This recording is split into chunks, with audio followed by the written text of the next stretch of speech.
खलीफा के हम हैं खलीफा हमारा, वो दिल है हमारा आका हमारा, हमारा हमारा खलीफा हमारा, वो दिल है हमारा आका हमारा, वो दिल है हमारा आका हमारा।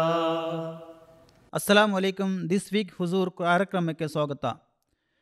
2 ಭೇಟಿಗಳ ಮುಖ್ಯಾಂಶಗಳನ್ನು ನಾವು ನಿಮಗೆ ತಲುಪಿಸುವ ಸೌಭಾಗ್ಯವನ್ನು ಪಡೆಯುತ್ತಿದ್ದೇವೆ. ಒಂದು ಜರ್ಮನಿಯ ಖುದ್ದಾಮ್ರೊಂದಿಗೆ, ಇನ್ನೊಂದು ಸ್ವಿಟ್ಜರ್ಲ್ಯಾಂಡಿನ ಲಜನಾ ಸದಸ್ಯರೊಂದಿಗೆ. ಶನಿವಾರದ ಭೇಟಿಯೊಂದಿಗೆ ನಾವು ಆರಂಭಿಸುತ್ತೇವೆ. ಜರ್ಮನಿಯ ಖುದ್ದಾಮರು ಹಜರತ್ ಖಲೀಫತುಲ್ ಮಸೀಹ್ ಖಾಮಿಸ್ ಅಯ್ಯದುಲ್ ತಾಲಾ ಮಿಸ್ರ್ ಅಜೀಜ್ರನ್ನು ಭೇಟಿಯಾಗುವ ಸೌಭಾಗ್ಯವನ್ನು ಪಡೆದರು.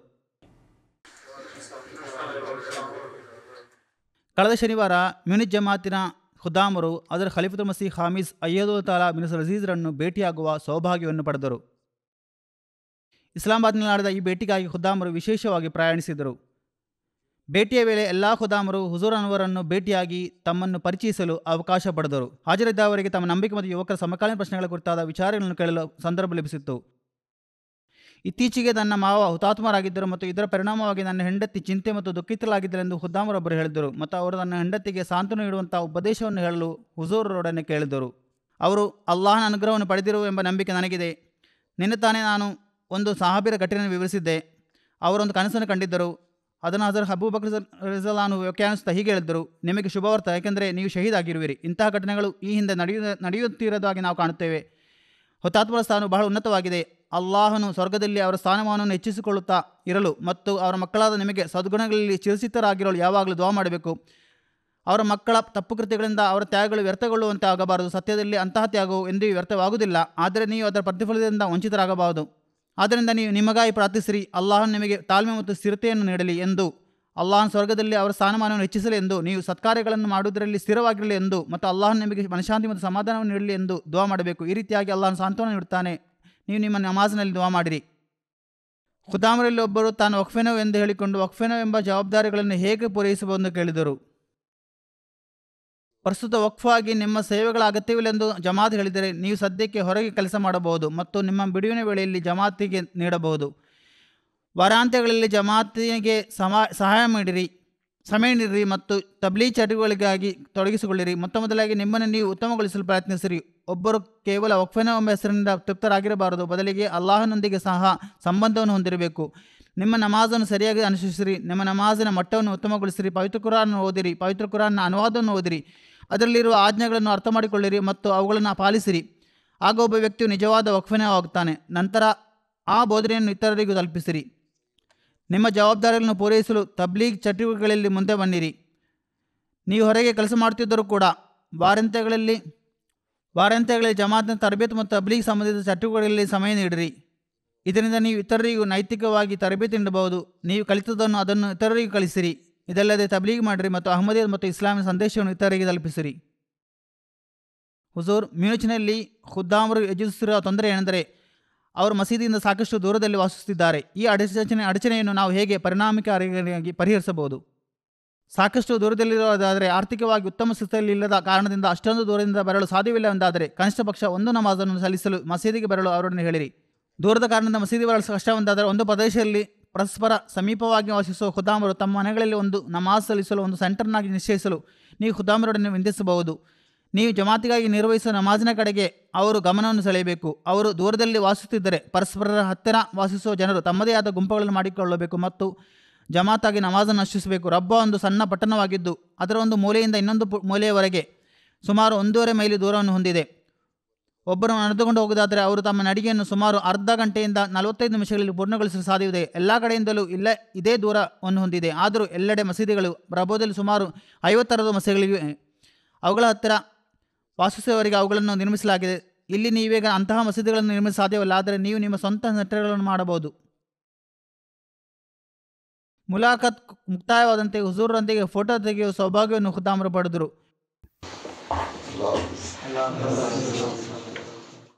ಮರುದಿನ ಭಾನುವಾರದಂದು ನ್ಯಾಷನಲ್ ಅಮೀರಾ ಸದಸ್ಯರು ಮತ್ತು ಸ್ವಿಟ್ಜರ್ಲ್ಯಾಂಡಿನ ಲಜನಾ ಇಮಿಲಾ ಅಧ್ಯಕ್ಷರು ಸಹ ಅದರ ಖಲೀಫತುಲ್ ಮಸೀಹ್ ಖಾಮಿಸ್ ಅಯ್ಯದುಲ್ ತಾಲಾ ಮಿಸ್ರೊಂದಿಗೆ ಮುಲಾಖಾತ್ ಮಾಡುವ ಸೌಭಾಗ್ಯವನ್ನು ಪಡೆದರು. ಆಮೇಲೆ ಸದಸ್ಯರೆಲ್ಲರಿಗೂ ತಮ್ಮ ತಮ್ಮ ಜವಾಬ್ದಾರಿಗಳನ್ನು ಪರಿಚಯಿಸಲು ಮತ್ತು ತಮ್ಮ ಕೆಲಸಗಳಿಗೆ ಸಂಬಂಧಿಸಿ ಹುಜೂರರ ಮಾರ್ಗದರ್ಶನವನ್ನು ಪಡೆಯಲು ಅವಕಾಶವನ್ನು ಪಡೆದರು. ಲಜ್ನಾ ಇಮಾಯಿಲ್ ಆಯೋಜಿಸುವ ಕಾರ್ಯಕ್ರಮಗಳಿಗೆ ಕೆಲವು ಲಜ್ನಾ ಸದಸ್ಯರು ಹಾಜರಾಗುವುದಿല്ലെಂದು ಆಮಿಲಾ ಸದಸ್ಯರೊಬ್ಬರು ಹೇಳಿದರು. ಈ ನಿಟ್ಟಿನಲ್ಲಿ ಹುಜೂರರ ಮಾರ್ಗದರ್ಶನವನ್ನು ಕೋರಿದರು. ನೀವು ಅವರ ಒಲವಿನ ಬಗ್ಗೆ ನೋಡಬೇಕು. ಅವರು ಹುಟ್ಟಿ ಬೆಳೆದದ್ದು ಇಲ್ಲಿಯೇ. ಅವರಿಗೆ ಯಾವುದರಲ್ಲಿ ಒಲವು ಇದೆ ಮತ್ತು ಅವರು ಯಾವ ರೀತಿಯ ಕಾರ್ಯಕ್ರಮಗಳನ್ನು ಬಯಸುತ್ತಾರೆ ಎಂಬುದನ್ನು ಕಂಡುಹಿಡಿಯಿರಿ. ಇದು ತರಬೇತಿ ಸೆಕ್ರೆಟರಿ ಕೆಲಸವಾಗಿದೆ. ತರಬೇತಿ ಕಾರ್ಯಕ್ರಮಗಳನ್ನು ಮಾಡುವಾಗ ಎಂತಹ ಕಾರ್ಯಕ್ರಮಗಳನ್ನು ನಡೆಸಬೇಕು ಎಂದು ಅವರು ಲಜ್ನಾ ಸದಸ್ಯರೊಂದಿಗೆ ಕೇಳಬೇಕು. ನಾಸರಾತಿಗಾಗಿ ಕಾರ್ಯಕ್ರಮವನ್ನು ಪ್ಲಾನ್ ಮಾಡುವುದು ಮತ್ತು ನಾಸರಾತ್ ಸದಸ್ಯರಿಗೆ ಎಂತಹ ಕಾರ್ಯಕ್ರಮಗಳು ಇಷ್ಟವೆಂದು ಕೇಳಿ ತಿಳಿಯುವುದು ನಾಸರಾತ್ ಸೆಕ್ರೆಟರಿ ಕೆಲಸವಾಗಿದೆ. ಆದ್ದರಿಂದ ಅವರ ಹಿತಾಸಕ್ತಿಗಳ ಆಧಾರದ ಮೇಲೆ ಕಾರ್ಯಕ್ರಮಗಳನ್ನು ಪ್ಲಾನ್ ಮಾಡಿರಿ. ಈ ರೀತಿಯಲ್ಲಿ ಅವರು ಜಮಾತಿನ ಕಾರ್ಯಕ್ರಮಗಳ ಕಡೆಗೆ ಆಸಕ್ತಿಯನ್ನು ಬೆಳೆಸಿಕೊಳ್ಳುವರು ಮತ್ತು ನಂತರ ಕ್ರಮೇಣ ಅವರು ಇತರ ವಿಷಯಗಳಲ್ಲೂ ನಿಮ್ಮೊಂದಿಗೆ ಸಹಕರಿಸುವರು.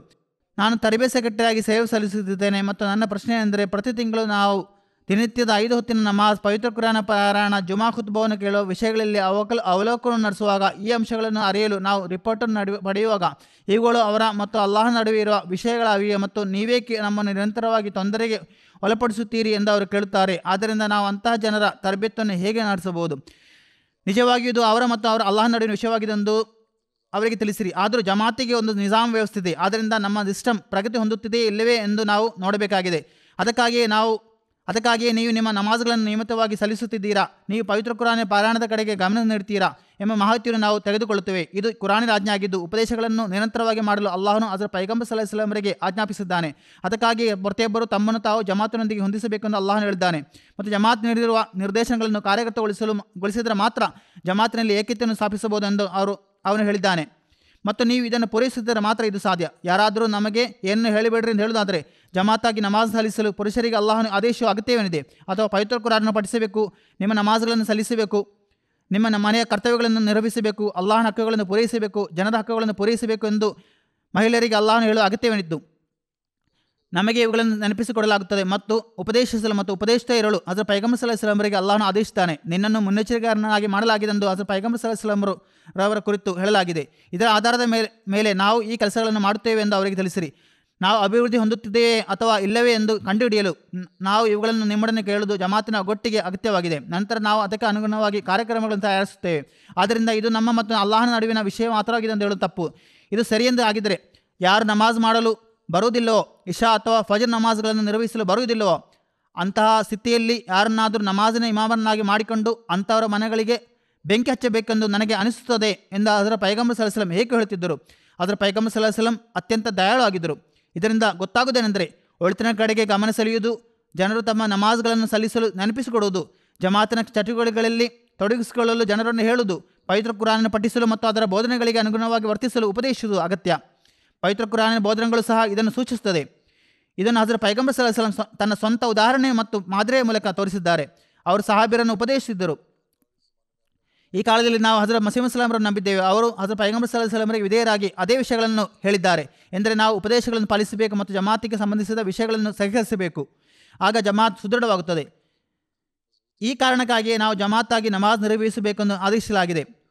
ಹೋಗಿ ಜಮಾತಾಗಿ ನಮಾಜ್ ಸಲ್ಲಿಸಿರಿ ಎಂದು ನೀವು ನಿಮ್ಮ ಕುಟುಂಬದ ಪುರುಷರೊಡನೆ ಹೇಳಬೇಕು. ಹೋಗಿ ನಿಮ್ಮ ನಮಾಜ್ಗಳನ್ನು ಅನುಸರಿಸಿರಿ ಎಂದು ನೀವು ನಿಮ್ಮ ಮಕ್ಕಳೊಡನೆ ಹೇಳಬೇಕು. ನಾಳೆ ಮಕ್ಕಳು ದಾರಿ ತಪ್ಪಿದರೆ ಅವರು ನಮಗೆ ಬೇಕಾದನ್ನು ಮಾಡಲು ನಾವು ಸ್ವತಂತ್ರರಾಗಿದ್ದೇವೆ ಎಂದು ಹೇಳಿದರೆ, ಧರ್ಮದ ವಿಷಯದಲ್ಲಿ ನಮಗೆ ಏನನ್ನು ಹೇಳಿಬೇಡ್ರಿ ಎಂದು ಹೇಳುವಾಗ ಹೆತ್ತವರು ಅಳುತ್ತಾ ಬರುತ್ತಾರೆ. ನಮ್ಮ ಮಗಳು ಅಲ್ಲಿಗೆ ಹೋಗಿದ್ದಾಳೆ ಮತ್ತು ನಮ್ಮ ಮಗ ಅಲ್ಲಿಗೆ ಹೋಗಿದ್ದಾನೆ ಮತ್ತು ಇಂತಿಂತಹ ದುರ್ಗುಣಗಳಲ್ಲಿ ಅವನಲ್ಲಿ ಇವೆ ಎಂದು ಆತಂಕದಿಂದ ಅಳುತ್ತಾ ಬರ್ತಾರೆ. ಉಪದೇಶಿಸಬಾರದು ಎಂದಾದರೆ ಮತ್ತೆ ದೂರುಗಳೊಂದಿಗೆ ಬರಲೂಬಾರದು. ಹಾಗಾದರೆ ಮಕ್ಕಳಿಗೆ ಅವರ ಸ್ವಾತಂತ್ರ್ಯವನ್ನು ನೀಡಿರಿ. ಅವರು ಏನು ಬೇಕಾದರೂ ಮಾಡಲಿ, ಇಷ್ಟ ಬಂದಂತೆ ಇರಲಿ. ಅವರು ಮದ್ಯಪಾನ ಮಾಡಲು ಪ್ರಾರಂಭಿಸುತ್ತಿರಲಿ, ಜೂಜಾಡುತ್ತಿರಲಿ ಅಥವಾ ವ್ಯಭಿಚಾರವನ್ನು ಮಾಡಲಿ, ಅವರು ಏನು ಬೇಕಾದರೂ ಮಾಡಲಿ, ನೀವು ಅವರನ್ನು ಏಕ ಕಳೆಯುತ್ತೀರಿ. ಹೇಗಿದ್ದರೂ ನೀವು ಜನರೊಡನೆ ಪ್ರೀತಿಯಿಂದ ಮತ್ತು ಬುದ್ಧಿವಂತಿಕೆಯಿಂದ ಮಾತನಾಡಬೇಕು. ನೀವು ಕಠಿಣವಾಗಿ ಮಾತನಾಡಿದರೆ ಜನರು ನಿಮ್ಮತ್ತ ಆಕ್ರಮಣಕಾರಿಯಾಗಿ ಬರುವರು. ಸ್ವಿಟ್ಜರ್ಲ್ಯಾಂಡ್ನ ಬಹುಪಾಲು ಜನರು ತಮ್ಮ ಲೆಟರ್ ಬಾಕ್ಸ್ಗಳಿಗೆ ಯಾವುದೇ ಅಪೇಕ್ಷಿಸದ ಮೇಲುಗಳನ್ನು ಪೋಸ್ಟ್ ಮಾಡಬಾರದು ಎಂದು ಸ್ಪಷ್ಟವಾಗಿ ಹೇಳುತ್ತಾರೆ ಎಂಬುದಾಗಿ ಲಜ್ನಾ ಸದಸ್ಯರೊಬ್ಬರು ಹೇಳಿದರು. ಜಮಾತಿನ ಸದಸ್ಯರು ಆಗಾಗ್ಗೆ ತಬ್ಲೀಗ್ ಲಿಫ್ಟ್ಗಳನ್ನು ಪೋಸ್ಟ್ ಮಾಡುತ್ತಾರೆ. ಇದು ಸರಿಯೇ ಎಂಬುದಾಗಿ ಅವರು ಕೇಳಿದರು.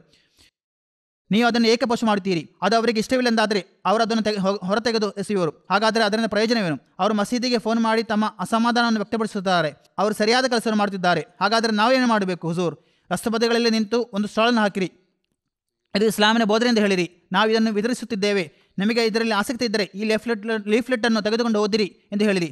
ಯಾರು ಸಂತೋಷದಿಂದ ಅದನ್ನು ತೆಗೆದುಕೊಳ್ಳುತ್ತಾರೋ ಅವರಿಗೆ ಅದನ್ನು ಕೊಡಿರಿ. ನಾವು 2 ಲಕ್ಷ ಲೀಫ್ಲೆಟ್ಗಳನ್ನು ವಿತರಿಸುವ ಗುರಿಯನ್ನು ಹೊಂದಿದ್ದೇವೆ. ಆದ್ದರಿಂದ ಅವುಗಳನ್ನು ಲೆಟರ್ ಬಾಕ್ಸ್ಗಳಿಗೆ ಹಾಕುವುದೇ ಸುಲಭದ ಕೆಲಸವೆಂದು ಯೋಚಿಸಿ ಮಾಡಬಾರದು. ಅಥವಾ ಮಕ್ಕಳು ಒಂದು ಯೋಜನೆ ಅಡಿಯಲ್ಲಿ ಹೊರಗೆ ಹೋಗುತ್ತಿದ್ದರೆ ನಾವು ಸಾಕಷ್ಟು ಕೆಲಸ ಮಾಡ್ತಿದ್ದೇವೆ ಎಂದು ಸದಸ್ಯರು ಹೇಳ್ತಾರೆ. ಇದು ಯಾವ ಕೆಲಸವೂ ಅಲ್ಲ. ಯಾವ ಕೆಲಸವು ಉತ್ತಮ ಮತ್ತು ಸಕಾರಾತ್ಮಕ ಫಲಿತಾಂಶವನ್ನು ನೀಡುವುದಿಲ್ಲವೋ ಅದನ್ನು ಮಾಡುವುದರಿಂದ ಯಾವುದೇ ಪ್ರಯೋಜನವಿಲ್ಲ. ಅದನ್ನು ಸಂತೋಷದಿಂದ ತೆಗೆದುಕೊಳ್ಳಲು ಬಯಸುವವರಿಗೆ ಮಾತ್ರ ನೀಡಿರಿ. ಹೋಗಿ ಅವರ ಬಾಗಿಲವನ್ನು ತಟ್ಟಿರಿ ಮತ್ತು ಇದು ನಮ್ಮ ಲೀಫ್ಲೆಟ್ ಎಂದು ಹೇಳಿರಿ. ನಿಮ್ಮ ಲೆಟರ್ ಬಾಕ್ಸ್ಗಳಲ್ಲಿ ಯಾವುದೇ ಅಪೇಕ್ಷಿತ ಲೆಟರನ್ನು ಹಾಕಬಾರದು ಬರೆಯಲಾಗಿದೆ. ಆದ್ದರಿಂದ ನೀವು ಇಷ್ಟಪಡುವುದಾದರೆ ಇದನ್ನು ತೆಗೆದುಕೊಳ್ಳಬಹುದು. ಇಲ್ಲದಿದ್ದರೆ ಅಸ್ಸಲಾಮು ಅಲೈಕುಂ. ನಾವು ನಮ್ಮ ದಾರಿಯನ್ನು ಹಿಡಿಯುತ್ತೇವೆ. ಅಲ್ಲಾಹನು ನಿಮ್ಮನ್ನು ಸಂತೋಷವಾಗಿರಿಸಲಿ. ಆದ್ದರಿಂದ ಶುಭ ಹಾರೈಕೆಗಳೊಂದಿಗೆ ಅವರೊಡನೆ ಕ್ಷಮಾಪಣೆ ಕೇಳುವಾಗ ಅವರು ನಿಮ್ಮ ಬಗ್ಗೆ ಸಂತೋಷ ಪಡುವರು ಮತ್ತು ಇವರು ತುಂಬ ಒಳ್ಳೆಯ ಜನರು ಎಂದು ಹೇಳುವರು. ಕನಿಷ್ಠ ಅವರು ತಮ್ಮ ತಬ್ಲೀಗ್ ಕೆಲಸವನ್ನು ನಡೆಸುವ ಮೊದಲು ನಮ್ಮ ಅನುಮತಿಯನ್ನು ಕಳೆಯುತ್ತಿದ್ದರೆಂದು ಹೇಳುವರು. ಇದು ಕೂಡ ತಬ್ಲೀಗಿನ ಒಂದು ರೀತಿಯಾಗಿದೆ. ನೀವು ಆ ವ್ಯಕ್ತಿಯೊಡನೆ ಸಲಾಂ ಹೇಳುತ್ತಾ ಭೇಟಿಯಾಗುವುದು ಲೀಫ್ಲೆಟ್ ನೀಡುವುದಕ್ಕಿಂತ ಉತ್ತಮವಾದ ತಬ್ಲೀಗಿನ ರೀತಿಯಾಗಿದೆ. ಹುಡುಗರಲ್ಲಿ ಬೆದರಿಸುವಿಕೆ ಮತ್ತು ಸಾಮಾಜಿಕ ಒಂಟಿತನಕ್ಕೆ ಬಲಿಯಾಗುವ ಮತ್ತು ಈ ಕಾರಣದಿಂದ ದೂರವಾಗಿ ಮಸೀದಿಗೆ ಬಾರದ ಹುಡುಗರನ್ನು ನಾವು ಹೇಗೆ ಸಹಾಯ ಮಾಡಬಹುದು? ಶಾಲೆಯಲ್ಲಿ ಬೆದರಿಕೆ ಮತ್ತು ಹಿಂಸೆಗೆ ಗುರಿಯಾಗಿದ್ದರೆ ಅಂತಹ ಹುಡುಗಿಯರನ್ನು ನೀವು ತಮ್ಮ ಬಳಿಗೆ ಬರಮಾಡಿಕೊಂಡರೆ ಮತ್ತು ಅವರ ಭಾವನೆಗಳ ಬಗ್ಗೆ ಕಾಳಜಿ ವಹಿಸುವುದಾದರೆ, ಅವರನ್ನು ಸಮಾಧಾನಪಡಿಸಿದರೆ ಮತ್ತು ಅವರನ್ನು ತಮ್ಮ ಜೊತೆಗೆ ಸೇರಿಸಿಕೊಂಡರೆ ಅವರು ನಿಮ್ಮ ಬಳಿಗೆ ಬರುವುದನ್ನು ಏಕೆ ನಿಲ್ಲಿಸಲು ಬಯಸುವರು? ಶಾಲೆಯಲ್ಲಿ ನಮ್ಮನ್ನು ಬೆದರಿಸಿದ ರೀತಿಯಲ್ಲೇ ನಮ್ಮನ್ನು ಬೆದರಿಸಲಾಗುವುದೆಂದು ಅವರು ಭಯದಲ್ಲಿ ಇರುತ್ತಾರೆ. ಆದ್ದರಿಂದ ಅವರ ಮನೆಗಳಿಗೆ ಭೇಟಿ ನೀಡಿ ಅವರೊಂದಿಗೆ ಮಾತನಾಡಿರಿ, ಅವರೊಂದಿಗೆ ಪ್ರೀತಿಯಿಂದ ಮಾತನಾಡಿರಿ. ನಿಮ್ಮ ಬಳಿಗೆ ಬನ್ನಿರಿ ಎಂದು ಹೇಳಿರಿ. ಶಾಲೆಯ ವಾತಾವರಣವು ಲೌಕಿಕವಾದುದಾಗಿದೆ. ಆದ್ದರಿಂದ ನಮ್ಮ ಬಳಿಗೆ ಬನ್ನಿರಿ, ನಾವು ನಿಮ್ಮನ್ನು ಸ್ವಾಗತಿಸುತ್ತೇವೆ, ನಿಮ್ಮೊಂದಿಗೆ ಪ್ರೀತಿಯಿಂದ ಇರುತ್ತೇವೆ ಮತ್ತು ನಾವು ನಿಮ್ಮನ್ನು ನಮ್ಮ ಚಟುವಟಿಕೆಗಳಲ್ಲಿ ಪಾಲ್ಗೊಳಿಸುತ್ತೇವೆ ಎಂದು ಹೇಳಿರಿ.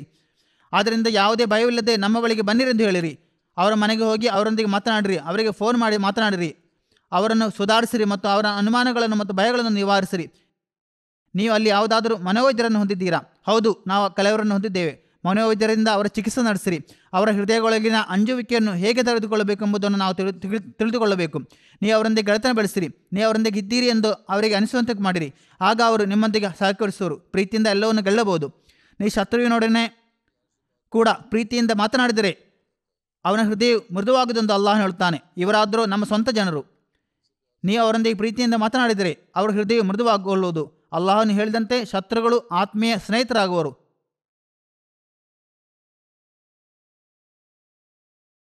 ಅವರಲ್ಲಿ ಕೆಲವರು ಬರಬಹುದು, ಆದರೆ ಹಿರಿಯ ಮಹಿಳೆಯರನ್ನು ಭಯಪಡುತ್ತಾರೆ, ಆಂಟಿಯರನ್ನು. ಹೌದು, ಆಂಟಿಯರು ಅವರನ್ನು ವಿಚಿತ್ರವಾಗಿ ನೋಡುತ್ತಾರೆ. ನೀವು ಆ ಆಂಟಿಯರೊಡನೆ ತಮ್ಮ ಕಣ್ಣುಗಳನ್ನು ಮುಚ್ಚಿಕೊಳ್ಳಲು, ಅವರ ಸ್ವಂತ ಸ್ಥಿತಿಯನ್ನು ಮೌಲ್ಯಮಾಪನ ಮಾಡಲು ಮತ್ತು ಇಸ್ತಿಗ್ಫಾರ್ ಮಾಡಲು ಹೇಳಿರಿ. ಆಂಟಿಯರೊಡನೆ ತಮ್ಮನ್ನು ತಾವು ಸುಧಾರಿಸಿಕೊಳ್ಳಲು ಹೇಳಿರಿ. ಇತರರನ್ನು ದೂರ ಮಾಡಿದರೆ ಅಲ್ಲಾಹನು ಅವರನ್ನು ಶಿಕ್ಷಿಸುವನು. ಆದ್ದರಿಂದ ಅಲ್ಲಾಹನ ಪಾತ್ರವನ್ನು ನೀವು ವಹಿಸದಿರಿರಿ ಎಂದು ಆಂಟಿಯರೊಡನೆ ವಿವರಿಸಿಕೊಡ್ರಿ. ಪವಿತ್ರ ಕುರಾನ್ನಲ್ಲಿ ಅಲ್ಲಾಹನು ಹಜರತ್ ಪೈಗಂಬರ್ ಸಲ್ಲಲ್ಲಾಹು ಅಲೈಹಿ ವಸಲ್ಲಂರೊಡನೆ ಅನ್ಯಾಯಗಳೊಡನೆ ಪ್ರೀತಿ ಮತ್ತು ಸಹನೆ ಮತ್ತು ಸೌಮ್ಯವಾಗಿ ನಡೆದುಕೊಳ್ಳಲು ಹೇಳಿದ್ದಾನೆ ಮತ್ತು ನೀವು ಅವರೊಡನೆ ಕಠಿಣವಾಗಿ ವರ್ತಿಸಿದರೆ ಅವರು ಓಡಿ ಹೋಗುವರು ಎಂದು ಹೇಳಿದ್ದಾನೆ. ಆಂಟಿಗಳನ್ನು ಹೇಳಿರಿ, ಇತರರು ಓಡಿ ಹೋಗುವಂತೆ ಮಾಡಬೇಡ್ರಿ. ಇತರರನ್ನು ಪ್ರೀತಿಯಿಂದ ಹತ್ತಿರ ತರಲು ಪ್ರಯತ್ನಿಸಿರಿ. ತಂದೆ ತಾಯಂದಿರು ಪ್ರಯತ್ನಗಳು ಮತ್ತು ಗಮನದ ಹೊರತಾಗಿಯೂ ಕೆಲವು ಯುವಕರು ತಮ್ಮ ಯೌವನದ ಜೀವನವನ್ನು ಪ್ರವೇಶಿಸಿದ ನಂತರ ಸಮಾಜದಲ್ಲಿ ಒಗ್ಗೂಡಲಿಕ್ಕಾಗಿ ಮಾತ್ರ ತಪ್ಪು ಚಟುವಟಿಕೆಗಳಲ್ಲಿ ಭಾಗವಹಿಸುತ್ತಾರೆ. ಅಂತಹ ಸಂದರ್ಭಗಳಲ್ಲಿ ಅವರು ಸರಿ ಯಾವುದು ತಪ್ಪು ಯಾವುದು ಎಂಬುದರ ಬಗ್ಗೆ ಚಿಂತಿಸುವುದಿಲ್ಲ. ಈ ಮಕ್ಕಳಿಗೆ ಚಿಕ್ಕ ವಯಸ್ಸಿನಿಂದಲೇ ಸರಿ ಮತ್ತು ತಪ್ಪು ಮತ್ತು ಅನುಮತಿ ಮತ್ತು ಕಾನೂನು ಬಾಹಿರ ನಡುವಿನ ವ್ಯತ್ಯಾಸವನ್ನು ಕಲಿಸಲಾಗುತ್ತದೆ. ಅಂತಹ ಪರಿಸ್ಥಿತಿಯಲ್ಲಿ ಏನು ಮಾಡುವುದು ಉತ್ತಮ? ವಾಸ್ತವವೆಂದರೆ ನೀವು ನಿಮ್ಮ ಮಕ್ಕಳಿಗೆ ಸರಿ ಯಾವುದು ತಪ್ಪು ಯಾವುದು ಎಂದು ಕಲಿಸಿಕೊಡ್ತಿರುವಿರಾದರೂ ನೀವು ಈ ಬೋಧನೆಗಳನ್ನು ಅವರಲ್ಲಿ ಭಯ ಉಂಟು ಮಾಡಿ ಕಲಿಸುತ್ತೀರಿ. ಅವರಲ್ಲಿ ಭಯವನ್ನು ತುಂಬುವ ಬದಲು ಅವರೊಡನೆ ಪ್ರೀತಿ ಮತ್ತು ದಯೆ ತೋರಿಸಿರಿ. ಅವರಿಗೆ ಹೇಳಿಕೊಡ್ರಿ, ನಾವು ತಪ್ಪು ಮಾಡುವುದರಿಂದ ದೂರವಿರುವುದು, ಏಕೆಂದರೆ ಅಲ್ಲಾಹನ ಅಂತಹ ಕೃತ್ಯಗಳನ್ನು ಇಷ್ಟಪಡುವುದಿಲ್ಲ. ಅವರು ಇಸ್ಲಾಮಿಗೆ ಅನುಗುಣವಾಗಿಲ್ಲ ಮತ್ತು ಹಜರತ್ ಪೈಗಂಬರ್ ಸಲ್ಲಲ್ಲಾಹು ಅಲೈಹಿ ವಸಲ್ಲಂ ಅವುಗಳನ್ನು ನಿಷೇಧಿಸಿದ್ದಾರೆ. ನಾವು ಈ ಕಾಲಘಟ್ಟದಲ್ಲಿ ನಂಬಿರುವ ಹಜರತ್ ಮಸೀಹ್ ಇಸ್ಲಾಂ ಸಹ ಅವುಗಳನ್ನು ನಿಷೇಧಿಸಿದ್ದಾರೆ. ಅಂತಹ ಕೃತ್ಯಗಳು ಜಮಾತಿನ ಶಿಕ್ಷಣಗಳಿಗೆ ವಿರುದ್ಧವಾಗಿವೆ ಮತ್ತು ಈ ಕಾರಣಗಳಿಂದಾಗಿ ನಾವು ಅಂತಹ ಕೆಲಸಗಳಿಂದ ದೂರವಿರುತ್ತೇವೆ. ಲೋಕದಲ್ಲಿ ಇರುವ ಅನೇಕ ಜನರು ಇಂತಹ ಕೆಲಸಗಳನ್ನು ಮಾಡುತ್ತಾರೆ. ಆದರೂ ಲೋಕದ ಇತರ ಜನರನ್ನು ದ್ವೇಷಿಸಲು ಅವರೊಡನೆ ಹೇಳಬೇಡ್ರಿ. ಅವರು ತಪ್ಪು ಮಾಡುವುದಾದರೆ ಅವರ ವಿಷಯ ಅಲ್ಲಾಹನಿಗೆ ಬಿಟ್ಟದ್ದು. ನೀವು ಅವರಿಗೆ ಅಂತಹ ವಿಷಯಗಳನ್ನು ಪದೇ ಪದೇ ತಿಳಿಸಿಕೊಳ್ಳಬಹುದು. ವಿಶೇಷವಾಗಿ ಹುಡುಗಿ ಅಥವಾ ಹುಡುಗರಿಗೆ 15 ವರ್ಷ ಪ್ರಾಯವಾಗುವಾಗ, ಮುಖ್ಯವಾಗಿ ಹುಡುಗರು ಹೊರಗೆ ಇರುತ್ತಾರೆ. ನೀವು ಈ ದುಷ್ಕೃತ್ಯಗಳ ಬಗ್ಗೆ ಅವರಿಗೆ ತಿಳಿಸಬೇಕು ಮತ್ತು ಅವುಗಳಿಂದ ದೂರವಿದ್ದುಕೊಳ್ಳಲು ಅವರಿಗೆ ಸಲಹೆ ನೀಡಬೇಕು. ತಮ್ಮ ಮಕ್ಕಳನ್ನು ತಮ್ಮೊಂದಿಗೆ ಸೇರಿಸಿ ಇರಿಸುವುದು ಮತ್ತು ಅವರಿಗೆ ಸಲಹೆ ನೀಡುವುದು ತಂದೆಗಳ ಕರ್ತವ್ಯವಾಗಿದೆ. ತಂದೆಯಂದಿರು ನಮಾಜ್ ಸಲ್ಲಿಸದಿದ್ದರೆ ಮತ್ತು ಸಾಮಾಜಿಕ ಕೂಟಗಳಲ್ಲಿ ಸಮಯವನ್ನು ವ್ಯರ್ಥ ಮಾಡುತ್ತಿದ್ದರೆ, ಅಲೆದಾಡುತ್ತಿದ್ದರೆ ಅಥವಾ ಮನೆಯಲ್ಲಿ ಇಂಟರ್ನೆಟ್ನಲ್ಲಿ ಅನಗತ್ಯವಾದ ಕಾರ್ಯಕ್ರಮಗಳನ್ನು ನೋಡುತ್ತಿದ್ದರೆ ಅವರು ತಮ್ಮ ಮಕ್ಕಳ ಮೇಲೆ ಯಾವ ಪರಿಣಾಮವನ್ನು ಬೀರಲು ಸಾಧ್ಯ?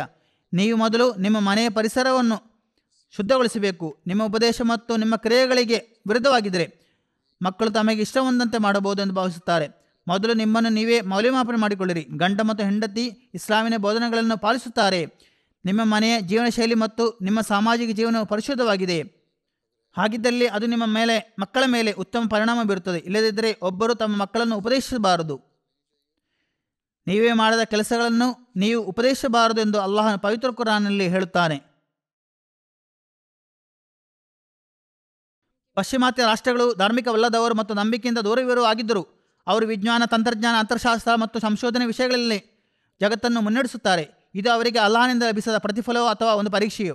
ಈ ನಿಟ್ಟಿನಲ್ಲಿ ನಮ್ಮ ಮಕ್ಕಳಿಗೆ ಬೋಧಿಸುವ ಮತ್ತು ನೈತಿಕವಾಗಿ ತರಬೇತಿ ನೀಡುವ ಅತ್ಯಂತ ವಿವೇಕಯುತ ಮಾರ್ಗ ಯಾವುದು? ವಾಸ್ತವವೆಂದರೆ ಅಲ್ಲಾಹನ್ ಇದನ್ನು ಹೇಳಿದ್ದಾನೆ ಮತ್ತು ಹಜರತ್ ಪೈಗಂಬರ್ ಸಲ್ಲಲ್ಲಾಹು ಅಲೈಹಿ ವಸಲ್ಲಂ ಇದನ್ನು ವಿವರಿಸಿದ್ದಾರೆ. ಈ ಲೌಕಿಕ ದೇಶಗಳ ಮತ್ತು ದಜ್ಜಾಲಿನ ಬಲಗಣ್ಣು ಬಹಳ ದುರ್ಬಲವಾಗಿರುವುದು, ಆದರೆ ಅದರ ಎಡಗಣ್ಣು ಬಹಳ ತೀಕ್ಷ್ಣವಾಗಿರುವುದು ಎಂದು ಹೇಳಲಾಗಿದೆ. ಎಡಗಣ್ಣು ಭೌತಿಕ ಜಗತ್ತನ್ನು ಸೂಚಿಸುತ್ತದೆ, ವ್ಯಾಪಾರ, ವಿಜ್ಞಾನ ಮತ್ತು ಮುಂತಾದವು.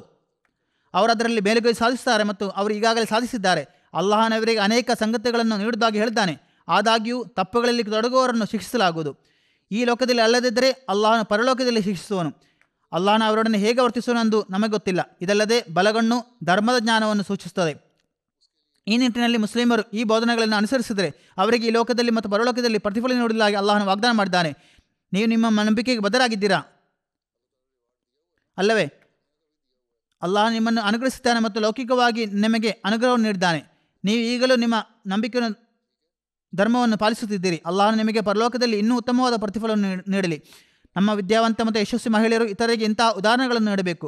ನಿಮ್ಮಲ್ಲಿ ವೈದ್ಯರು, ಎಂಜಿನಿಯರ್ಗಳು, ವಕೀಲರು ಮತ್ತು ವಿಜ್ಞಾನಿಗಳಿದ್ದಾರೆ. ನಮ್ಮ ಧರ್ಮದ ಬೋಧನೆಗಳನ್ನು ನಾವು ಅನುಸರಿಸುತ್ತಿದ್ದೇವೆ ಎಂದು ಅವರು ಇತರರಿಗೆ ಹೇಳಬಹುದು. ಲೌಕಿಕ ರಾಷ್ಟ್ರಗಳಿಗೆ ಈ ಲೋಕದ ಅನುಗ್ರಹಗಳನ್ನು ನೀಡಲಾಗಿದ್ದರು. ಅಲ್ಲಾಹನು ಅವರನ್ನು ಪರಲೋಕದಲ್ಲಿ ಕಠಿಣವಾಗಿ ಶಿಕ್ಷಿಸುವನೆಂದು ಹೇಳಿದ್ದಾನೆ. ಮತ್ತೊಂದೆಡೆ ಒಬ್ಬ ಸತ್ಯವಿಶ್ವಾಸು ಒಂದು ಫೀಲ್ಡಲ್ಲಿ ಕೆಲಸ ಮಾಡಿದರೆ, ಅದರಲ್ಲಿ ಪ್ರಯತ್ನವನ್ನು ಮಾಡಿದರೆ, ಅವನು ಅಲ್ಲಾಹನೊಂದಿಗೆ ಸಂಬಂಧವನ್ನು ಹೊಂದಿರುವುದರಿಂದ ಕಡಿಮೆ ಪ್ರಯತ್ನಕ್ಕೂ ಪ್ರತಿಫಲವನ್ನು ಪಡೆಯುತ್ತಾನೆ, ಅಥವಾ ಕಡಿಮೆ ಪ್ರಯತ್ನದಿಂದ ಅವನು ಹೆಚ್ಚಿನ ಫಲಿತಾಂಶವನ್ನು ಪಡೆಯುತ್ತಾನೆ. ಇದಲ್ಲದೆ ಇತರರು ಪಡೆದ ಅಪಾರ ಆನಂದವನ್ನು ಅವನು ಪರಲೋಕದಲ್ಲಿ ಪಡೆಯುವನು.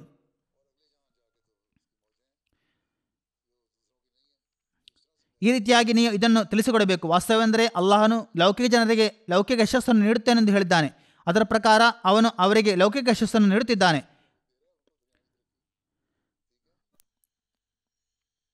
ಪ್ರವಾದಿ ಈಸಾ ಅಲೈಹಿಸ್ಸಲಾಂ ತಮ್ಮ ಜನರಿಗಾಗಿ ಆಹಾರವನ್ನು ಅವರು ಕೇಳಿದಾಗ ಅಲ್ಲಾಹನು ಅವರಿಗೆ ಆಹಾರವನ್ನು ನೀಡುವುದಾಗಿ ಹೇಳಿದನು. ಆದರೆ ದುಷ್ಕರ್ಮಿಗಳನ್ನು ಕಠಿಣವಾಗಿ ಶಿಕ್ಷಿಸುವನು ಎಂದು ಹೇಳಿದನು. ಈ ಶಿಕ್ಷೆಯನ್ನು ನಾವು ನಮ್ಮ ಮುಂದೆ ನೋಡುತ್ತಿದ್ದೇವೆ. ಹಿಮದ ಬಿರುಗಾಳಿಗಳು ಬೀಸುತ್ತಿವೆ. ಲಾಸ್ ಏಂಜಲ್ಸ್ನಲ್ಲಿ ಬೆಂಕಿ ಮತ್ತು ಇತರ ಬಿರುಗಾಳಿಗಳು ಇದೆ ಇತ್ಯಾದಿ. ಅವರು ಮುಸ್ಲಿಮರ ಮೇಲೆ ಬಾಂಬ್ಗಳನ್ನು ಹಾಕುವ ಮೂಲಕ ಸೇಡು ತೀರಿಸಲು ಪ್ರಯತ್ನಿಸುತ್ತಾರೆ. ಅದಲ್ಲದೆ ಮುಸ್ಲಿಮರು ಸ್ವತಃ ಸರಿಯಾಗಿ ವರ್ತಿಸುತ್ತಿಲ್ಲ ಮತ್ತು ಅವರ ದುಷ್ಕೃತ್ಯಗಳ ಫಲಿತಾಂಶ ನೋಡುತ್ತಿದ್ದಾರೆ. ನಾವು ತಪ್ಪಿತಸ್ಥರೇ. ನಾವು ಮುಸ್ಲಿಮರು ನಿಜವಾದ ಸತ್ಯವಿಶ್ವಾಸಿಯಂತೆ ವರ್ತಿಸುತ್ತಿಲ್ಲ. ನಾವು ನಿಜವಾದ ಸತ್ಯವಿಶ್ವಾಸಿಗಳಾಗಿದ್ದರೆ ಅಲ್ಲಾಹನ ಅವರಿಗೆ ನೀಡಿರುವ ಮತ್ತು ನಮಗೆ ನೀಡದೇ ಇರುವ ಸಂಗತಿಗಳ ಬಗ್ಗೆ ಚಿಂತೆಯನ್ನು ವ್ಯಕ್ತಪಡಿಸಬಹುದಾಗಿತ್ತು. ಮುಸ್ಲಿಮರೊಡನೆ ಕೇಳಿರಿ, ಅವರು ಅಲ್ಲಾಹನ ಹಕ್ಕುಗಳನ್ನು ಪೂರೈಸುತ್ತಿದ್ದಾರೆ. ಅನೇಕರು 5 ಹೊತ್ತಿನ ನಮಾಜ್ಗಳನ್ನು ಕೂಡ ಅನುಸರಿಸುವುದಿಲ್ಲ. ನೀವು ಕೇಳಿದರೆ ಕೆಲವರು ನಾನು 3ನೇ ಹೊತ್ತಿನ ನಮಾಜ್ಗಳನ್ನು ನಿರ್ವಹಿಸುತ್ತಿದ್ದೇನೆ ಮತ್ತು ಉಳಿದವುಗಳಿಗಾಗಿ ಪ್ರಯತ್ನಿಸುವುದನ್ನು ಹೇಳುತ್ತಾರೆ. ಪ್ರಯತ್ನಿಸುವುದೆಂದರೇನು? ಆಹಾರ ಸೇವಿಸುವಂಥ ವಿಷಯಗಳಲ್ಲಿ ನಾವು ಪ್ರಯತ್ನಿಸುತ್ತೇವೆ ಎಂದು ನಾವು ಎಂದಾದರೂ ಹೇಳುತ್ತೇವೆ. ಒಬ್ಬರು ತರ್ಕಬದ್ಧವಾಗಿ ಯೋಚಿಸಿದರೆ ಪ್ರತಿಯೊಂದರಲ್ಲೂ ಪಾಠವನ್ನು ಕಂಡುಕೊಳ್ಳಬಹುದು. ಇಸ್ಲಾಮಿನ ಆರಂಭ ಕಾಲದ ಮುಸ್ಲಿಂ ಮಹಿಳೆಯರ ಸೇವೆಗಳ ಉದಾಹರಣೆಗಳನ್ನು ಉಲ್ಲೇಖಿಸುತ್ತಾ ರಜನಾ ಸದಸ್ಯೊಬ್ಬರು ಹಿಜಾಬನ್ನು ಧರಿಸುತ್ತಾ ಮತ್ತು ಪುರುಷರಿಂದ ಬಿಟ್ಟು ನಿಂತುಕೊಂಡು ಅಹಮದಿ ಮಹಿಳೆಯರು ಇದೇ ರೀತಿಯ ಇಸ್ಲಾಮಿನ ಸೇವೆಗಳನ್ನು ಹೇಗೆ ಮುಂದೆ ಬರಬಹುದು ಎಂದು ಕೇಳಿದರು. ಲಜನೆಗೆ ಕೆಲವು ಜಂಟಿ ಚಟುವಟಿಕೆಗಳು ಮತ್ತು ಕಾರ್ಯಕ್ರಮಗಳಿವೆ. ಅದರಲ್ಲಿ ತಮ್ಮ ಅತಿಥಿಗಳನ್ನು ಕರೆತರಲು ಅವರಿಗೆ ಅನುಮತಿ ನೀಡಲಾಗುತ್ತದೆ. ಆದರೆ ಆಹಾರ ಸೇವಿಸುವ ಸಮಯದಲ್ಲಿ ಒಬ್ಬರ ಮುಖ ಮರೆಯಾಗಿರುವುದಿಲ್ಲ ಮತ್ತು ಆ ಸಮಯದಲ್ಲಿ ಒಬ್ಬ ವ್ಯಕ್ತಿಯು ಸಾಮಾನ್ಯವಾಗಿ ಹೆಚ್ಚು ನಿರಾಳವಾಗಿ ಆರಂಭವಾಗಿರುತ್ತಾರೆ. ಊಟದ ಸಮಯದಲ್ಲಿ ಮಹಿಳೆಯರಿಗೆ ಪ್ರತ್ಯೇಕ ವ್ಯವಸ್ಥೆ ಇರಬೇಕು ಎಂದು ನಾನು ಹೇಳಿದ್ದೆ. ನಾವು ಇಲ್ಲಿ ಕಾರ್ಯಕ್ರಮಗಳನ್ನು ನಡೆಸುವಾಗಲೂ ಊಟಕ್ಕಾಗಿ ನಮ್ಮ ಸ್ತ್ರೀಯರಿಗೆ ಬೇರೆ ವ್ಯವಸ್ಥೆ ಮಾಡಲಾಗಿದೆ ಎಂದು ನಾವು ಸ್ಥಳೀಯ ಅತಿಥಿಗಳನ್ನು ಹೇಳುವಾಗ ಅವರು ಕೂಡ ಅವರೊಂದಿಗೆ ಹೋಗಲು ಬಯಸುತ್ತಾರೆ. ಗತಕಾಲದ ಉದಾಹರಣೆಗಳ ಬಗ್ಗೆ ಹೇಳುವುದಾದರೆ, ಒಮ್ಮೆ ಅಮ್ಮಾರ ಅಥವಾ ಹುದ್ದೆಗಳಲ್ಲಿ ಭಾಗವಹಿಸಿದ ಇತರ ಮಹಿಳೆಯರು ಜನರು ತಮ್ಮನ್ನು ಗುರುತಿಸಲು ಸಾಧ್ಯವಾಗದ ರೀತಿಯಲ್ಲಿ ಯುದ್ಧದಲ್ಲಿ ಭಾಗವಹಿಸಿದ್ದರು. ಒಂದು ಯುದ್ಧದಲ್ಲಿ ಒಬ್ಬ ವ್ಯಕ್ತಿಯು ಕುದುರೆ ಮೇಲೆ ಕುಳಿತಿದ್ದರು. ಅವರ ಸಹೋದರರನ್ನು ಶತ್ರುಗಳು ಸೆರೆ ಹಿಡಿದಿದ್ದರು. ಅವರ ಬಲ ಮತ್ತು ಎಡಭಾಗಗಳಲ್ಲಿ ಖಡ್ಗವನ್ನು ಜೋರಾಗಿ ಬೀಸುತ್ತಾ ಹೋರಾಡುತ್ತಿದ್ದರು. ಅಂತಹ ನಿರ್ಭಯತೆಯಿಂದ ಮತ್ತು ಶೌರ್ಯದಿಂದ ಹೋರಾಡುತ್ತಿದ್ದ ಆ ವ್ಯಕ್ತಿ ಯಾರೆಂದು ಮುಸ್ಲಿಂ ಸೇನಾಧಿಪತಿಗೆ ಗೊತ್ತಾಗಲಿಲ್ಲ. ಅವರು ಕೇಳಿದರು, ನೀವು ಯಾರು? ಆ ವ್ಯಕ್ತಿ ಮೌನವಾಗಿದ್ದರು. ಬಹಳ ಉತ್ಸಾಹದಿಂದ ಕೇಳಿದಾಗ ಆ ವ್ಯಕ್ತಿಯು ನಾನು ಮಹಿಳೆ ಎಂದು ಹೇಳಿದಳು. ಇದರರ್ಥ ಆಕೆ ತನ್ನ ಹಿಜಾಬ್ ಮತ್ತು ಉಡುಪಿನಲ್ಲಿ ಸಂಪೂರ್ಣವಾಗಿ ಆವೃತರಾಗಿದ್ದಳು. ಆದ್ದರಿಂದ ಆ ವ್ಯಕ್ತಿಯು ಪುರುಷನ ಅಥವಾ ಮಹಿಳೆಯ ಎಂಬುದನ್ನು ಪ್ರತ್ಯೇಕಿಸಲು ಸಾಧ್ಯವಾಗಿಲ್ಲ. ಆ ಮಹಿಳೆ ಆ ರೀತಿಯಲ್ಲಿ ಹೋರಾಡುತ್ತಿದ್ದರು. ಯುದ್ಧದಲ್ಲಿ ಭಾಗವಹಿಸುವವರು ಕೂಡ ಪೂರ್ತಿ ಉಡುಗೆ ಮತ್ತು ಪರ್ದಾ ಧರಿಸಿಕೊಂಡು ಪಾಲ್ಗೊಳ್ಳುತ್ತಿದ್ದರು. ನೀವು ಸಹ ಇದೇ ರೀತಿಯಲ್ಲಿ ಕಾರ್ಯಕ್ರಮಗಳಲ್ಲಿ ಭಾಗವಹಿಸಬಹುದು. ಕೆಲವೊಮ್ಮೆ ಹೊರಗೆ ನಡೆಯುವ ಕಾರ್ಯಕ್ರಮಗಳು ಇರುತ್ತವೆ. ಅವುಗಳಲ್ಲಿ ಮುಸ್ಲಿಮರನ್ನು ವೇದಿಕೆಯ ಮೇಲೆ ಮಾತನಾಡಲು ಆಹ್ವಾನಿಸುತ್ತಾರೆ. ಅದು ಮಹಿಳಾ ಹಕ್ಕುಗಳ ಬಗ್ಗೆ ಆಗಿದ್ದರೆ, ಉದಾಹರಣೆಗೆ ಅವರು ಜರ್ಮನಿಯಲ್ಲಿ, ಇಲ್ಲಿ UK ಮತ್ತು ಇತರ ಸ್ಥಳಗಳಲ್ಲಿ ಹಾಗೆ ಮಾಡುತ್ತಾರೆ ಮತ್ತು ನಾವು ಅದಕ್ಕೆ ಅನುಮತಿ ನೀಡುತ್ತೇವೆ. ಆದರೆ ಮೊದಲನೇದಾಗಿ ಅವಳು ಯುವತಿಯಾಗಿರಬಾರದು, ಪ್ರೌಢ ವಯಸ್ಸಿನ ಮಹಿಳೆಯಾಗಿರಬೇಕು ಮತ್ತು ಪರ್ದಾ ಮತ್ತು ಲಜ್ಜೆಯ ಮಟ್ಟವನ್ನು ಪಾಲಿಸಿಕೊಂಡು ಅವರು ವೇದಿಕೆಯಲ್ಲಿ ಭಾಷಣ ಮಾಡಬಹುದು ಎಂದು ನಾನು ಹೇಳಿದ್ದೇನೆ. ಮತ್ತು ಇದು ಅವರು ಮಾಡುವ ಕೆಲಸವಾಗಿದೆ ಮತ್ತು ಇದು ಜನರ ಮೇಲೆ ದೊಡ್ಡ ಪರಿಣಾಮವನ್ನು ಬೀರುತ್ತದೆ. ಇತ್ತೀಚೆಗೆ ಯಾರೋ ಒಂದು ವರದಿಯನ್ನು ಕಳಿಸಿದರು. ಮಹಿಳಾ ಹಕ್ಕುಗಳ ಬಗ್ಗೆ ಮತ್ತು ಮುಸ್ಲಿಮರ ವಿರುದ್ಧ ಮಾತನಾಡುವ ಮಹಿಳೆಯೊಬ್ಬರು ಹೇಳಿದ್ದರು, ಅವರು ನಮ್ಮ ಲಜ್ನಾ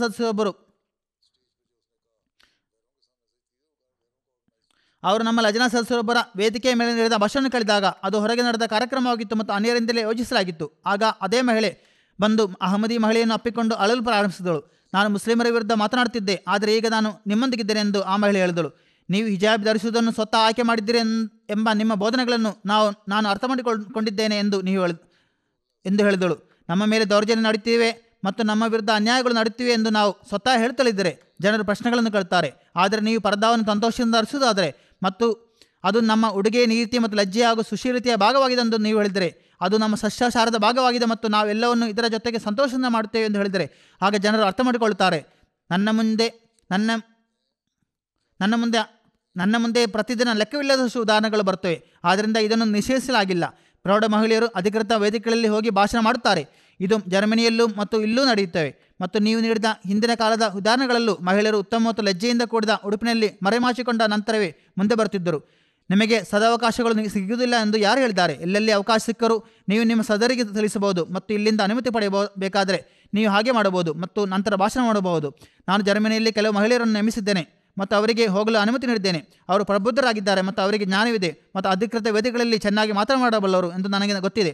ಅಂತಹ ಕೆಲವರು UKಯಲ್ಲಿದ್ದಾರೆ, ಕೆಲವರು UCಯಲ್ಲಿದ್ದಾರೆ, ಇತರ ದೇಶಗಳಲ್ಲಿದ್ದಾರೆ. ನಿಮ್ಮಲ್ಲೂ ಕೆಲವರು ಇರುವುದಾದರೆ ನೀವು ಕೂಡ ಅದನ್ನು ಮಾಡಬಹುದು. ನಿಮ್ಮನ್ನು ಯಾರು ತಡೆದಿದ್ದಾರೆ? ಹೇಗಿದ್ದರೂ ನೀವು ಅನುಮತಿಯನ್ನು ಪಡೆಯಬೇಕು ಮತ್ತು ನೀವು ಸರಿಯಾದ ಉಡುಗೆಯನ್ನು ಧರಿಸುವಿರಿ ಎಂಬ ಭರವಸೆ ನೀಡಬೇಕು ಮತ್ತು ನಿಮ್ಮದು ಲಜ್ಜೆಯಿಂದ ಕೂಡಿರುವ ವಸ್ತ್ರಧಾರಣ ಆಗಿರಬೇಕು. ಜಮಾತ್ ಕಾರ್ಯಕ್ರಮಗಳಲ್ಲಿ ಪುರುಷರು ಒಂದು ಬದಿಯಲ್ಲಿ ಮತ್ತು ಮಹಿಳೆಯರು ಇನ್ನೊಂದು ಬದಿಯಲ್ಲಿ ಕುಳಿತುಕೊಳ್ಳುತ್ತಾರೆ. ಉದಾಹರಣೆಗೆ ಜಲ್ಸಾ ಸೀರತ್ ನಬಿ. ಪುರುಷರು ಕೂಡ ಆಲಿಸಬಹುದಾದ ರೀತಿಯಲ್ಲಿ ಲಜ್ನಾ ಕಡೆಯಿಂದ ಭಾಷಣವನ್ನು ಮಾಡಬಹುದೇ? ಪುರುಷರು ತಮ್ಮದೇ ಆದ ಜಲ್ಸವನ್ನು ನಡೆಸುತ್ತಾರೆ. ಅದಕ್ಕಾಗಿ ಮಹಿಳೆಯರಿಗೆ ತಮ್ಮದೇ ಆದ ಜಲ್ಸವನ್ನು ನಡೆಸಲು ಅವಕಾಶ ನೀಡಲಾಗಿದೆ. ನೀವು ಮಹಿಳೆಯರ ಹಕ್ಕುಗಳ ಬಗ್ಗೆ ಮಾತನಾಡುತ್ತೀರಿ. ಆದ್ದರಿಂದ ಸೀರತ್ ನಬಿ ಜಲ್ಸಾ ನಡೆಯುತ್ತಿದ್ದರೆ ನೀವು ಅವರಿಗೆ ಹಜರತ್ ಪೈಗಂಬರ್ ಸಲ್ಲಲ್ಲಾಹು ಅಲೈಹಿ ವಸಲ್ಲಂ ಜೀವನದ ಬೆಳಕಿನಲ್ಲಿ ಮಹಿಳೆಯರ ಹಕ್ಕುಗಳ ಬಗ್ಗೆ ಹೇಳಬೇಕು. ಅದಕ್ಕಾಗಿ ನೀವು ಇದರ ಕುರಿತು ವಿಶೇಷ ಗಮನ ಹರಿಸಬೇಕು. ನೀವು ನಿಮ್ಮ ಸ್ವಂತ ಕಾರ್ಯಕ್ರಮಗಳನ್ನು ಮತ್ತು ಸಮಾರಂಭಗಳನ್ನು ನಡೆಸಬೇಕು. ನೀವು ನಿಮ್ಮ ಸ್ವಂತ ತರಬೇತಿ ಮಾಡಬೇಕು ಮತ್ತು ನೀವು ಏನನ್ನು ಕೇಳುತ್ತೀರೋ ಮತ್ತು ಕಲಿಯುತ್ತೀರೋ ಅದನ್ನು ಹೋಗಿ ನಿಮ್ಮ ಪುರುಷರಿಗೆ ತಿಳಿಸಿರಿ. ಇದಲ್ಲದೆ ಖಲೀಫಾ ಮಸೀಹರು ಮಹಿಳೆಯರನ್ನು ಉದ್ದೇಶ ಮಾತನಾಡುವಾಗ ಖಲೀಫರ ಮಾತುಗಳು ಪುರುಷರಿಗೂ ಸಂಬಂಧಿಸಿದವು ಆಗಿರುತ್ತವೆ. ಮಹಿಳೆಯರು ತಮ್ಮನ್ನು ತಾವು ಸುಧಾರಿಸಿಕೊಳ್ಳಲು ಖಲೀಫರು ಉಪದೇಶಿಸುವಂತೆ ಪುರುಷರು ತಮ್ಮನ್ನು ತಾವು ಸುಧಾರಿಸಿಕೊಳ್ಳುವಂತೆ ಸಹ ಖಲೀಫರು ಉಪದೇಶಿಸುತ್ತಾರೆ. ಆದ್ದರಿಂದ ತಮ್ಮನ್ನು ತಾವು ನಿಜವಾಗಿ ಸುಧಾರಿಸಬೇಕಾದರೆ ಇದೇ ಸಾಕಾಗುತ್ತದೆ. ಹುಜೂರ್, ನನ್ನ ಪ್ರಶ್ನೆ ಏನೆಂದರೆ, ಹೆತ್ತವರು ವಿರೋಧಿಸಿದರು ಮತ್ತು ಗಂಡನ ಅನುಮತಿ ನೀಡಿದ್ದರು ವಸಿಯತ್ ಮಾಡಬಹುದೇ? ಅವಳು ವಿದ್ಯಾರ್ಥಿನಿಯಾಗಿದ್ದರೆ ಅವಳು ಬಯಸುವುದಾದರೆ ತನ್ನ ಹೆತ್ತವರಿಂದ ಪಡೆಯುವ ಪಾಕೆಟ್ ಮನಿಯಿಂದ ಜೇಬು ಖರ್ಚಿನ ಮೇಲೆ ವಸಿಯತ್ ಮಾಡಬಹುದು. ಆದರೆ ಅವಳು ಹೆಂಡತಿಯಾಗಿದ್ದರೆ ಮತ್ತು ಗಂಡನಿಗೆ ಆದಾಯವಿಲ್ಲದೆ ಕಾರಣ ಏನನ್ನು ನೀಡದಿದ್ದರೆ ಗಂಡನ ನಿರ್ಧಾರವನ್ನು ತನ್ನ ಮುಂದೆ ಇರಿಸಬೇಕು. ಅವಳು ಸ್ವತಃ ಸಂಪಾದಿಸಿದ್ದರೆ ಅವಳು ಗಂಡನಿಗೆ ಹೇಳಬಹುದು, ಇವು ನನ್ನ ಸ್ವಂತ ಸಂಪಾದನೆ ಆಗಿದೆ, ನಾನು ನಿಮ್ಮಿಂದ ಏನನ್ನು ತೆಗೆದುಕೊಳ್ಳುತ್ತಿಲ್ಲ ಮತ್ತು ನಾನು ನನ್ನ ಸ್ವಂತ ಆದಾಯದ ಆಧಾರದ ಮೇಲೆ ವಸಿಯತ್ ಮಾಡುತ್ತಿದ್ದೇನೆ ಎಂದು ಹೇಳಬಹುದು. ಈ ಕಾರಣದಿಂದ ಅವಳ ವಸಿಯತ್ತಿಗೆ ಮಂಜೂರಾತಿ ಲಭಿಸುವುದಾದರೆ ಅವಳು ಹಾಗೆ ಮಾಡಬಹುದು. ಆದರೆ ಮನೆಯಲ್ಲಿ ತರ್ಕಗಳನ್ನು ತಪ್ಪಿಸಲು ನಿಮ್ಮ ಗಂಡನನ್ನು ವಿಶ್ವಾಸಕ್ಕೆ ತೆಗೆದುಕೊಳ್ಳುವುದು ಉತ್ತಮ. ಅನಗತ್ಯವಾದ ಒಡಕು ಉಂಟು ಮಾಡಬಾರದು. ಈಗಾಗಲೇ ಅನೇಕ ಜಗಳಗಳಿವೆ. ನಾವು ಈ ಸಂಖ್ಯೆಯನ್ನು ಹೆಚ್ಚಿಸಬೇಕೆ? ಪ್ರತಿದಿನ ಯಾವುದಾದ್ರೂ ರೀತಿಯ ಕುಲ ಮತ್ತು ವಿವೇಚನ ಕೇಸುಗಳು ಬರುತ್ತವೆ. ಆದ್ದರಿಂದ ಮನೆಯ ವಾತಾವರಣವನ್ನು ಪರಿಶುದ್ಧವಾಗಿಸಿ ಶಾಂತಿಯುತವಾಗಿ ಇಟ್ಟುಕೊಳ್ಳುವುದು ಉತ್ತಮ. ಮತ್ತು ಗಂಡನನ್ನು ವಿಶ್ವಾಸಕ್ಕೆ ತೆಗೆದುಕೊಂಡ ನಂತರ ನೀವು ವಸಿಯತ್ ಮಾಡಿರಿ. ಗಂಡನೊಡನೆ ಹೇಳಿರಿ, ನಾನು ನಿಮ್ಮಿಂದ ಏನನ್ನು ತೆಗೆದುಕೊಳ್ಳುವುದಿಲ್ಲ, ನಾನು ಅದನ್ನು ನನ್ನ ಸ್ವಂತ ಸಂಪಾದನೆಯಿಂದ ನೀಡುತ್ತಿದ್ದೇನೆ, ಅದರಿಂದ ನಿಮಗೆ ಯಾವ ತೊಂದರೆ ಇದೆ? ಕೆಲವು ಪೋಷಕರು ತಮ್ಮ ಮಕ್ಕಳಿಗೆ ಪವಿತ್ರ ಕುರಾನ್ ಆನ್ಲೈನ್ನಲ್ಲಿ ಕಲಿಸಲು ಇತರ ದೇಶಗಳ ಮಿಷನರಿಗಳಿಂದ ಸಹಾಯ ಪಡೆಯುತ್ತಾರೆ ಮತ್ತು ಇದಕ್ಕಾಗಿ ಫೀಸನ್ನು ನೀಡಲಾಗುತ್ತದೆ. ಇದನ್ನು ಮಾಡಲು ಜಮಾತ್ ನಮಗೆ ಅನುಮತಿ ನೀಡುತ್ತದೆಯೇ? ಪವಿತ್ರ ಕುರಾನ್ ಕಲಿಸಲು ಫೀಸನ್ನು ತೆಗೆದುಕೊಳ್ಳಬಾರದು. ನಾನು ಇದನ್ನು ಹಲವು ಬಾರಿ ನಿಷೇಧಿಸುತ್ತೇನೆ. ಅದನ್ನು ಮಾಡುವವರ ಬಗ್ಗೆ ಮಾಹಿತಿ ನೀಡಿರಿ. ಸರಿಯಾದ ಉಚ್ಚಾರಣೆ, ವ್ಯಾಕರಣ ನಿಯಮಗಳು ಮತ್ತು ಸರಿಯಾದ ತಿಗರತ್ ಕಲಿಯಲು ನೀವು ಚೆನ್ನಾಗಿ ಕಲಿಸುವ ಯಾರನ್ನಾದರೂ ನೇಮಿಸಿದರೆ ಹಾಗೆ ಮಾಡುವುದು ಅವರ ಇಷ್ಟವಾಗಿದೆ. ಆದರೆ ಹಣವನ್ನು ತೆಗೆದುಕೊಳ್ಳುವ ಪ್ರಶ್ನೆಗೆ ಸಂಬಂಧಿಸಿದಂತೆ ಇದು ತಪ್ಪಾಗಿದೆ. ಅದನ್ನು ತೆಗೆದುಕೊಳ್ಳಬಾರದು. ಈ ಕರ್ತವ್ಯಕ್ಕಾಗಿ ಜಮಾತ್ ನೇಮಿಸಿದ ಒಬ್ಬರನ್ನು ಹೊರತುಪಡಿಸಿ ಅವರು ಅದನ್ನು ಸಂತೋಷದಿಂದ ನೀಡುವುದಾದರೆ, ಒಬ್ಬರು ಅದನ್ನು ಸಂತೋಷದಿಂದ ಕೊಡುಗೆಯಾಗಿ ನೀಡುವುದಾದರೆ ಅವರು ಅದನ್ನು ನೀಡಬಹುದು. ಆದರೆ ಅವರು ಫೀಸನ್ನು ಮೊದಲೇ ಫಿಕ್ಸ್ ಮಾಡಬಾರದು. ಹುಜೂರ್, ತರಬೇತಿ ಬಗ್ಗೆ ನೀವು ಹೇಳಿದ ಸಂಗತಿಗಳ ಬಗ್ಗೆ ನನಗೆ ಒಂದು ಸಣ್ಣ ಪ್ರಶ್ನೆ ಇದೆ. ಕಿರಿ ವಯಸ್ಸಿನ ಸ್ತ್ರೀಯರೊಂದಿಗೆ ಸಮಾಲೋಚಿಸಿದ ನಂತರ ಕಾರ್ಯಕ್ರಮಗಳನ್ನು ರೂಪಿಸಬೇಕು. ಇದರಿಂದ ಅವರೊಡನೆ ಇರುವ ಸಂಪರ್ಕವನ್ನು ಬಲಪಡಿಸಬಹುದು ಮತ್ತು ಅವರು ಆ ಕಾರ್ಯಕ್ರಮಗಳಲ್ಲಿ ಭಾಗವಹಿಸುವರು ಮತ್ತು ಅವರು ಅದರಲ್ಲಿ ಆಸಕ್ತಿಯನ್ನು ಬೆಳೆಸಿಕೊಳ್ಳುವರು ಎಂದು ನೀವು ಹೇಳಿದ್ದೀರಿ. ನಾವು ಇದರಂತೆ ಸಾಕಷ್ಟು ಕೆಲಸ ಮಾಡಿದ್ದೇವೆ ಮತ್ತು ತುಂಬ ಪ್ರಯತ್ನಿಸಿದ್ದೇವೆ, ಆದರೆ ಅಷ್ಟೊಂದು ಸಫಲತೆಯನ್ನು ಸಾಧಿಸಲು ನಮಗೆ ಸಾಧ್ಯವಾಗುತ್ತಿಲ್ಲ. ಅವರೊಂದಿಗೆ ವೈಯಕ್ತಿಕ ಸಂಬಂಧವನ್ನು ಬೆಳೆಸಿಕೊಳ್ಳಿರಿ. ಜನರಲ್ ಮೀಟಿಂಗ್ ನಡೆಯುವಾಗ ಅವರಿಗೆ ಆಸಕ್ತಿ ಉಂಟಾಗುವಂಥ ಚಟುವಟಿಕೆಗಳಲ್ಲಿ ನಡೆಸಿರಿ. ಅವರು ಕಲಿಯುವ ಹುಡುಗರಾಗಿದ್ದರೆ ಯಾವುದಾದರೂ ವಿಷಯದ ಬಗ್ಗೆ ಸೆಮಿನಾರನ್ನು ಆಯೋಜಿಸಿರಿ. ಮತ್ತು ಲಜ್ನಾ ಇಲ್ಲಿ ಮಾಡಿರುವಂತೆ ನೀವು ಪುಸ್ತಕ ಕ್ಲಬ್ಬನ್ನು ಮಾಡಬೇಕು ಮತ್ತು ನೀವು ಚರ್ಚೆಗಳನ್ನು ನಡೆಸಬೇಕು. ವಿದ್ಯಾವಂತ ಮಹಿಳೆಯರಿಗಾಗಿ ಸಮಕಾಲೀನ ಸಮಸ್ಯೆಗಳಿಗೆ ಸಂಬಂಧಿಸಿದ ಕಾರ್ಯಕ್ರಮಗಳನ್ನು ರೂಪಿಸಿರಿ. ಇತರರಿಗಾಗಿ ಮೀನಾ ಬಜಾರ್ಗಳು ಮುಂತಾದ ಕೆಲವು ಸಣ್ಣ ಕಾರ್ಯಕ್ರಮಗಳನ್ನು ಆಯೋಜಿಸಿರಿ. ಅದರಲ್ಲಿ ಅವರು ಭಾಗವಹಿಸುವರು. ಇದರ ಜೊತೆಗೆ ಒಂದು ಸಣ್ಣ ಜನರಲ್ ಮೀಟಿಂಗ್ ನಡೆಸಿರಿ. ಅದರಲ್ಲಿ ಮಾರ್ಗದರ್ಶನವನ್ನು ಸಹ ನೀಡಬಹುದು. ಆದ್ದರಿಂದ ಅವರು ಯಾವ ರೀತಿಯ ಕಾರ್ಯಕ್ರಮಗಳತ್ತ ಆಕರ್ಷಿತರಾಗುತ್ತಾರೆ ಎಂಬುದನ್ನು ನೋಡಬೇಕು. ನಿಧಾನವಾಗಿ ಅವರನ್ನು ಹತ್ತಿರಕ್ಕೆ ತನ್ನಿರಿ. ನಂತರ ಅವರು ಅದಕ್ಕೆ ಒಗ್ಗಿಕೊಳ್ಳುತ್ತಾರೆ. ಪರಿಸ್ಥಿತಿಗಳಿಗೆ ಅನುಗುಣವಾಗಿ ನೀವು ಯೋಚಿಸಬೇಕಾದ ವಿಷಯಗಳಾಗಿದ್ದು ನೀವು ಇದನ್ನು ಅನ್ವೇಷಿಸಬೇಕು. ನಿರಾಶೆಗಳು ಅಗತ್ಯವಿಲ್ಲ. ಪ್ರಯತ್ನಿಸಲೇ ಇರಿ. ಪ್ರಯತ್ನಿಸುವುದು ನಮ್ಮ ಕೆಲಸ. ನೀವು ಏನಾದರೂ ಎಲ್ಲಾದರೂ ವಿಫಲವಾದರೆ ನೀವು ಪ್ರಯತ್ನಿಸುವುದನ್ನು ನಿಲ್ಲಿಸಬೇಕೆಂದು ಅಲ್ಲಾಹನು ಎಲ್ಲಿಯೂ ಹೇಳಿಲ್ಲ. ನಮ್ಮ ಕೆಲಸ ಶ್ರಮಿಸುತ್ತಲೇ ಇರುವುದಾಗಿದೆ. ತರಬೇತಿ ಮತ್ತು ತಬ್ಲೀಗಾಗಿಯೂ ಸುಲಭದ ಹಾದಿಗಳನ್ನು ಹುಡುಕಬೇಡ್ರಿ. ಕಷ್ಟದ ಹಾದಿಗಳಿಂದ ದಾಟುವುದು ನಿಜವಾದ ಕೆಲಸ. ಹಾಜರಾತಿ ಕಡಿಮೆ ಇರುವಲ್ಲಿ ಅಂತಹ ಕಾರ್ಯಕ್ರಮಗಳನ್ನು ನಡೆಸದಿರಲು ಅವರು ಹೇಳುತ್ತಾರೆ. ನಾವು ಕಾರ್ಯಕ್ರಮ ನಡೆಸುವವು, ನಾವು ಹಾಜರಾತಿಯನ್ನು ಹೆಚ್ಚಿಸಬೇಕು. ನೀವೆಲ್ಲರೂ ಬರಬೇಕೆಂದು ಅವರೊಡನೆ ಹೇಳಿರಿ. 50 ಜನರು ಇರುವ ಜಮಾತಿನಲ್ಲಿ ಕೇವಲ 5 ಜನರು ಜಮಾತಾದ ನಮಾಜ್ಗೆ ಬರ್ತಿದ್ದರೆ ನಾವು ಅಲ್ಲಿ ನಮಾಜ್ ಸಲ್ಲಿಸುವುದನ್ನು ನಿಲ್ಲಿಸಬೇಕೆಂದು ಅಲ್ಲಾಹನು ಯಾವಾಗ ಹೇಳಿದ್ದಾನೆ? ಹಾಗಾದರೆ ಮಸೀದಿಯನ್ನು ಮುಚ್ಚಲು ಹೇಳಿರಿ. ಇಲ್ಲಿನ ನಮ್ಮ ಮಸೀದಿಗಳಲ್ಲಿ ಕೆಲವು ಪ್ರದೇಶಗಳಲ್ಲಿ ಝೋರ್ ಅಸರ್ನಲ್ಲಿ ಕೆಲವೊಮ್ಮೆ 2 ಅಥವಾ 3 ಜನರು ಕೂಡ ಇರುವುದಿಲ್ಲ. ಹಾಗಾದರೆ ನಾವು ಝೋರ್ ನಮಾಜನ್ನು ನಿಲ್ಲಿಸಬೇಕು. ಇದು ಸರಿಯಾದ ವಾದವಲ್ಲ. ಮೀಟಿಂಗಿನ ಕೊನೆಯಲ್ಲಿ ಲಜ್ನಾ ಸದಸ್ಯ ಸಾಹೇಬರು ರಿಶ್ವನಾಥ ವಿಭಾಗದ ಎದುರಿಸುತ್ತಿರುವ ತೊಂದರೆಗಳ ಬಗ್ಗೆ ಹುಜೂರರ ಮಾರ್ಗದರ್ಶನವನ್ನು ಕೇಳಿದರು. ನೀವು ಕೆಲಸ ಮಾಡುವಾಗ ಯಾವಾಗಲೂ ತೊಂದರೆಗಳು ಇರುತ್ತವೆ. ನಿಮಗೆ ಎಲ್ಲವೂ ಸುಲಭವಾಗಿ ಸಿಗಬೇಕು ಎಂದು ಹೇಳಿದರೆ ಅದು ಸಾಧ್ಯವಲ್ಲ. ನೀವು ಕೆಲಸವನ್ನು ಮಾಡಲು ಬಯಸುವುದಾದರೆ ನೀವು ಪ್ರಯತ್ನವನ್ನು ಮಾಡಬೇಕಾಗುವುದು. ಹಲವನ್ನು ತಯಾರಿಸುವಂತೆಯೇ ಸಂಪೂರ್ಣ ಪ್ರಕ್ರಿಯೆಯ ಮೂಲಕ ಹೋಗಬೇಕಾಗುತ್ತದೆ. ಗೋಧಿ ಬೆಳೆಸುವುದರಿಂದ ಹಿಡಿದು ಹಲವನ್ನು ಪಾಕ ಮಾಡುವುದರವರೆಗೆ. ಕೆಲವೊಮ್ಮೆ 5-10% ಜನರ ಮದುವೆ ಉತ್ತಮ ಕುಟುಂಬದಲ್ಲಿ ನಡೆಯುತ್ತೇವೆ. ಆದರೆ ಮದುವೆ ಮುರಿದು ಹೋಗುತ್ತದೆ, ಏಕೆಂದರೆ ಅವರು ಹೇಳುತ್ತಾರೆ ಇನ್ನೊಬ್ಬರು ಸಮರ್ಥರಲ್ಲ. ಆದರೆ ನಮಗೆ ಇದು ಮೊದಲು ತಿಳಿದಿರಲಿಲ್ಲ. ನಾನು ಯಾವಾಗಲೂ ಅವರಿಗೆ ಹೇಳುತ್ತೇನೆ, ನಿಮಗೆ ಇವುಗಳಲ್ಲಿ ಯಾವುದೂ ಮೊದಲೇ ತಿಳಿದಿರಲಿಲ್ಲವೇ? ಅವರದನ್ನು ಎಚ್ಚರಿಕೆಯಿಂದ ಪರಿಗಣಿಸಿ ಮತ್ತು ಅದರ ಬಗ್ಗೆ ಪ್ರಾರ್ಥಿಸಿದ ನಂತರ ನಿರ್ಧರಿಸಬೇಕಾಗಿತ್ತು. ಉಳಿದ ವಿಷಯವೇನೆಂದರೆ ಯಾರೂ ಪರಿಪೂರ್ಣರಲ್ಲ. ಆದ್ದರಿಂದ ಅವರು ಇದನ್ನು ಮೊದಲೇ ನೋಡಬೇಕು. 2 ಪಕ್ಷದವರು ದೌರ್ಬಲ್ಯಗಳನ್ನು ಹೊಂದಿರುತ್ತಾರೆ ಮತ್ತು ಈ ದೌರ್ಬಲ್ಯಗಳೊಂದಿಗೆ ಬದುಕಬೇಕು. ಅವರೊಡನೆ ಹೇಳಿರಿ, ನೀವು ಹುಡುಗಿಯಲ್ಲಿ ಯಾವುದಾದ್ರೂ ಒಂದು ದೌರ್ಬಲ್ಯವನ್ನು ಕಂಡರೆ ಅಥವಾ ಹುಡುಗನಲ್ಲಿ ಯಾವುದಾದ್ರೂ ಒಂದು ದೌರ್ಬಲ್ಯವನ್ನು ಕಂಡರೆ ಅಂತಹ ದೌರ್ಬಲ್ಯಗಳು ಅವರಲ್ಲಿ ಇಲ್ಲವೇ? ಅವರು ಕೂಡ ಅವುಗಳನ್ನು ಹೊಂದಿರುತ್ತಾರೆ. ಒಬ್ಬರು ತಮ್ಮ ಸ್ಥಿತಿಯನ್ನು ಸ್ವತಃ ನೋಡಬೇಕು. ಒಬ್ಬರು ತಮ್ಮ ಸ್ವಂತ ಸ್ಥಿತಿಯ ಬಗ್ಗೆ ಚಿಂತಿಸುವ ಅಭ್ಯಾಸವನ್ನು ಬೆಳೆಸಿಕೊಂಡರೆ ಅವರು ಇತರರ ದೌರ್ಬಲ್ಯಗಳನ್ನು ನೋಡಲಾರರು. ಮೂಲಭೂತವಾಗಿ ನಮ್ಮನ್ನು ನಾವು ಪರಿಪೂರ್ಣರೆಂದು ಪರಿಗಣಿಸುತ್ತೇವೆ. ನಮ್ಮಲ್ಲಿ ಅನೇಕ ದೌರ್ಬಲ್ಯಗಳನ್ನು ಹೊಂದಿದ್ದರೂ ತರಬೇತಿ ಎಂದರೆ ನಾವು ನಮ್ಮ ಸ್ಥಿತಿಯನ್ನು ತಿಳಿದುಕೊಳ್ಳುವ ಮನೋಭಾವವನ್ನು ಬೆಳೆಸಿಕೊಳ್ಳಬೇಕು ಎಂದರ್ಥ. ಈ ಲೋಕದಲ್ಲಿ ಯಾರೂ ಪರಿಪೂರ್ಣರಲ್ಲ. ಕೇವಲ ಒಬ್ಬ ಪರಿಪೂರ್ಣ ವ್ಯಕ್ತಿ ಮಾತ್ರ ಇದ್ದರು, ಅವರು ಹಜರತ್ ಪೈಗಂಬರ್ ಸಲ್ಲಲ್ಲಾಹು ಅಲೈಹಿ ವಸಲ್ಲಂ. ಉಳಿದವರಿಗೆ ದೌರ್ಬಲ್ಯಗಳಿವೆ. ಆದ್ದರಿಂದ ನೀವು ಇತರರ ದೌರ್ಬಲ್ಯಗಳನ್ನು ಕಡೆಗಣಿಸಬೇಕು. ಇವು ಕಳೆದ ವಾರಾಂತ್ಯದಲ್ಲಿ ನಡೆದ ಮುಲಾತ್ಗಳ ಮುಖ್ಯಾಂಶಗಳಾಗಿದ್ದವು. ನಾವು ಈಗ ನಮ್ಮ ಅಂತಿಮವಾಗುವಾದ ಜುಮಾ ಖುತುಬದ ಸಾರಾಂಶದೊಂದಿಗೆ ಕೊನೆಗೊಳಿಸುತ್ತೇವೆ. ಇಂದಿನ ಜುಮಾ ಖುತುಬದಲ್ಲಿ ಹುಜೂರ್ ಅಯ್ಯದ್ ತಾಲಾ ಬಿನ್ ಅಜೀಜ್ ವಿವಿಧ ದಂಡಯಾತ್ರೆಗಳ ಬಗ್ಗೆ, ಹಜರತ್ ಪೈಗಂಬರ್ ಸಲ್ಲಲ್ಲಾಹು ಅಲೈಹಿ ವಸಲ್ಲಮರ ಘಟನೆಗಳ ಬಗ್ಗೆ ಹೇಳಿದರು. ಖೈಬರ್ನ ಜನರಿಗೆ ಸಂಬಂಧಿಸಿದಂತೆ ಅವರು ಅನೇಕ ದೌರ್ಜನ್ಯ ಮಾಡಿದ್ದರೂ ಕೂಡ ಹಜರತ್ ಪೈಗಂಬರ್ ಸಲ್ಲಲ್ಲಾಹು ಅಲೈಹಿ ವಸಲ್ಲಂ ಅವರೊಡನೆ ಅತ್ಯಂತ ಕರುಣೆ ಮತ್ತು ದಯೆಯಿಂದ ಹೇಗೆ ನಡೆದುಕೊಂಡರು ಎಂಬುದನ್ನು ಹುಜೂರ್ ವಿವರಿಸಿದರು. ಮದೀನದ ಯಹೂದಿಯರಾಗಿರಲಿ ಖೈಬರ್ನ ಯಹೂದಿಯರಾಗಿರಲಿ ಹಜರತ್ ಪೈಗಂಬರ್ ಸಲ್ಲಲ್ಲಾಹು ಅಲೈಹಿ ವಸಲ್ಲಂ ಮತ್ತು ಇಸ್ಲಾಮಿನ ವಿರುದ್ಧ ಅವರ ಒಳಸಂಚು ಮತ್ತು ಪಿತೂರಿಗಳು ವಿದ್ರೋಹದ ಮಟ್ಟಕ್ಕೆ ಏರಿತ್ತು.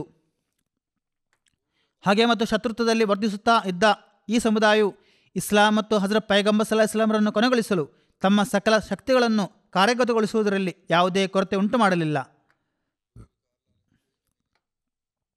ಇದಕ್ಕೆ ವಿರುದ್ಧವಾಗಿ ಹಜರತ್ ಪೈಗಂಬರ್ ಸಲ್ಲಲ್ಲಾಹು ಅಲೈಹಿ ವಸಲ್ಲಂ ಯಾವಾಗಲೂ ಮದೀನದ ಯಹೂದ್ಯರೊಡನೆ ದಯೆ ತೋರಿಸಿದರು. ಮತ್ತು ಅವರೊಂದಿಗೆ ಶಾಂತಿಯ ಒಪ್ಪಂದಗಳನ್ನು ಸ್ಥಾಪಿಸಿದರು. ಅವರು ತಮ್ಮ ಒಪ್ಪಂದಗಳನ್ನು ಮುರಿಯುವಾಗ ಅಥವಾ ಅದರ ಷರತ್ತುಗಳನ್ನು ಉಲ್ಲಂಘಿಸುವಾಗ ಅವರನ್ನು ಕ್ಷಮಿಸುವುದು ಹಜರತ್ ಪೈಗಂಬರ್ ಸಲ್ಲಲ್ಲಾಹು ಅಲೈಹಿ ವಸಲ್ಲಮರ ಮೊದಲ ಪ್ರತಿಕ್ರಿಯೆಯಾಗಿತ್ತು. ಅವರೆಷ್ಟರ ಮಟ್ಟಿಗೆ ಹೋದರೆಂದರೆ ಅವರು ಅನೇಕ ಸಂದರ್ಭಗಳಲ್ಲಿ ಹಜರತ್ ಪೈಗಂಬರ್ ಸಲ್ಲಲ್ಲಾಹು ಅಲೈಹಿ ವಸಲ್ಲಮರನ್ನು ವಧಿಸಲು ಕೂಡ ಪ್ರಯತ್ನಿಸಿದರು.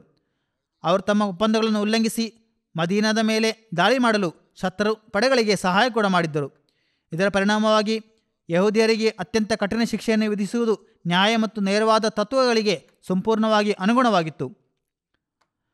ಆದಾಗ್ಯೂ ಹಜರತ್ ಪೈಗಂಬರ್ ಸಲ್ಲಲ್ಲಾಹು ಅಲೈಹಿ ವಸಲ್ಲಮರ ಸಹಾನುಭೂತಿ ಮತ್ತು ಕ್ಷಮೆ ಎಷ್ಟು ಉನ್ನತ ಮಟ್ಟದ್ದಾಗಿತ್ತೆಂದರೆ ಅವರು ಯಹೂದ್ಯರ ಜೀವ ಮತ್ತು ಸಂಪತ್ತಿಗೆ ಸುರಕ್ಷೆ ಮತ್ತು ಭದ್ರತೆಯನ್ನು ನೀಡಿದರು ಮತ್ತು ಅವರನ್ನು ಕೇವಲ ಮದೀನದಿಂದ ಹೊರಹಾಕಿದರು. ಮತ್ತು ಅಷ್ಟು ಮಾತ್ರವಲ್ಲ, ಅವರು ಬಯಸಿದ ಯಾವುದೇ ಆಸ್ತಿಯನ್ನು ತಮ್ಮೊಂದಿಗೆ ತೆಗೆದುಕೊಳ್ಳಲು ಅನುಮತಿ ನೀಡಿದರು. ಹಜರತ್ ಪೈಗಂಬರ್ ಸಲ್ಲಲ್ಲಾಹು ಅಲೈಹಿ ವಸಲ್ಲಮರ ಉದ್ದೇಶವು ಬಲೆ ಪ್ರಯೋಗಿಸುವುದು ಮತ್ತು ಅವರೊಡನೆ ಅನ್ಯಾಯವಾಗಿ ನಡೆದುಕೊಳ್ಳುವುದಾಗಿದ್ದರೆ ಮದೀನದ ಯಹೂದಿಗಳ ನಿರಂತರವಾದ ವಿದ್ರೋಹವನ್ನು ಅವರು ಎಂದಿಗೂ ಕ್ಷಮಿಸುತ್ತಿರಲಿಲ್ಲ. ಹಜರತ್ ಪೈಗಂಬರ್ ಸಲ್ಲಲ್ಲಾಹು ಅಲೈಹಿ ವಸಲ್ಲಮರ ಉದ್ದೇಶವು ರಕ್ತಪಾತವನ್ನು ಉಂಟು ಮಾಡುವುದಾಗಿದ್ದರೆ ಅವರು ಬನು ಕೈನುಕಾ ಮತ್ತು ಬನು ನಜೀರ್ ಗೋತ್ರಗಳಿಗೆ ಸಂಪೂರ್ಣ ಭದ್ರತೆಯೊಂದಿಗೆ ಮತ್ತು ಜೀವರಕ್ಷಣೆಯೊಂದಿಗೆ ಮದೀನವನ್ನು ಬಿಟ್ಟು ಹೋಗಲು ಎಂದಿಗೂ ಅವಕಾಶ ನೀಡುತ್ತಿರಲಿಲ್ಲ. ಹಜರತ್ ಪೈಗಂಬರ್ ಸಲ್ಲಲ್ಲಾಹು ಅಲೈಹಿ ವಸಲ್ಲಮರ ಉದ್ದೇಶವು ಸಂಪತ್ತನ್ನು ಗಳಿಸುವುದಾಗಿದ್ದರೆ ಇಡೀ ಅರೇಬಿಯಾದಲ್ಲಿ ಅತ್ಯಂತ ಶ್ರೀಮಂತ ಜನರೆಂದು ಪರಿಗಣಿಸಲ್ಪಟ್ಟ ಬನು ನಜೀರ್ ಗೋತ್ರಕ್ಕೆ ಮದೀನದಿಂದ ಚಿನ್ನ ಮತ್ತು ಬೆಳ್ಳಿ ತುಂಬಿದ ದೊಡ್ಡ ಚೀಲಗಳೊಂದಿಗೆ ಮದೀನದ ನಾಗರಿಕರ ಮುಂದೆ ಪ್ರದರ್ಶಿಸುತ್ತಾ ಹೋಗಲು ಅನುಮತಿ ಕೊಡುತ್ತಿರಲಿಲ್ಲ.